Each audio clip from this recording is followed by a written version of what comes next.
obviously a very disappointing loss for us here at home, and you know, first thing I got to do is give credit to Justin Fuentes and his staff and Virginia Tech, because they outplayed us today, and you know, in just about every aspect. And so we didn't play up to our capabilities or anywhere close to it, and therefore we lost a football game today.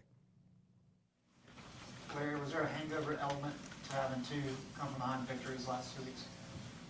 I don't know if there was a hangover element. I don't think that we had the energy that we needed to have to be able to play at this level, and that's my responsibility.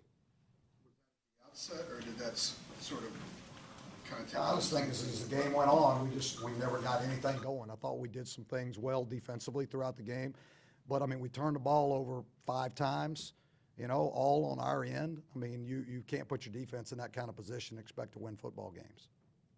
How much of a problem was the weather today versus the Virginia Tech defense? I mean, I'm not going to blame it on the weather. You know, they played in it too. They seemed to handle the weather. We did a poor job all the way around. What did they do to kind of take Mitch out of his rhythm? Well, I mean, I'm not sure we got into any kind of rhythm the entire game, whether it was Mitch or the running game or anything. You know, they did exactly what we expected them to do. I mean, they played the coverages we thought they were going to play. They played the fronts that we thought they were going to play.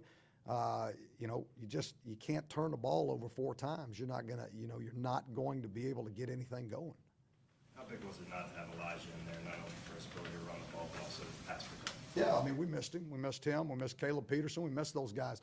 But you got to play, you know, and so the next guys are up, and they got to step up, and they got to play. And you know, I don't know how the guys that replaced them, how they played. I'd have to look at it on film. But, yeah, anytime you lose a starter, you miss them. But it doesn't matter. I mean, that's the game of football. Your guys are going to go down, and other guys got to step up and play. And that's why we spend as much time we do with backups in the early season, because we know they're going to have to play for us later in the year. How much did the elements just limit what you guys could do offensively, could even attempt to do? Yeah, it was definitely a factor in the passing game. I mean, there was, you know, we couldn't throw and catch, basically. I mean, it was a struggle to throw and catch just basic routes. And, you know, unfortunately, we should be able to do that.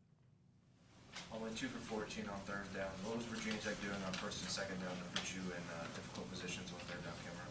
Well, we didn't, like I said, we weren't consistent on anything we did. So we were in long yardage situations a lot of times. And so anytime you're going to be in that, you're not going to convert, you know. So 2 of 14, that doesn't surprise me. Is there any way to help Mitch or the offense prepare for the kind of stuff that, not just against the defense, but in terms of the elements, to prepare for that and be ready for it? No, I don't think so. I mean, unless you just play in it every day. I mean, you know, you practice in it every day, and you can't, you're not going to simulate that. I mean, unless you get a fire hose out there and just keep it coming. And really. How does Mitch handle games like this? We haven't really seen him play this way in the past few games. Yeah, we'll see. I expect him to handle it like I mean, the guy is. I mean, he's a competitor and a leader, and I think he'll handle it fine. I mean, he's going to be very disappointed, just like all those guys are. But he's gonna come back in, and he's gonna be critical of himself tomorrow when we watch the film, and then he's going to bounce back and get the mistakes corrected. And I think he'll be fine. What was your message afterward? I mean that we can't make the mistakes we made and win a football game like that, and they outplayed us tonight. What do you give them the credit? I mean, they outplayed us, and I told them that they were better prepared than we were, and that's my responsibility. That's my fault.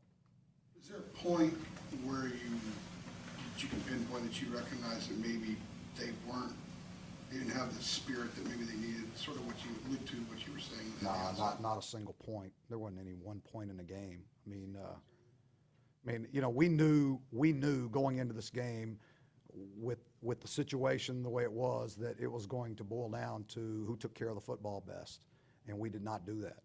You know, I mean, we did a very poor job of taking care of the football.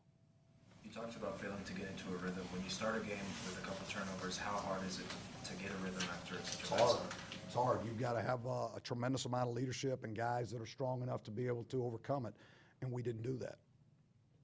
Not taking care of the football, whether it was the offense or on the punt there, how much you just going to say, well, it's wet balls, weather, you know, that's not a reflection? I don't say that at all, because you can't, you can't use that as an excuse. I mean, both teams play in it.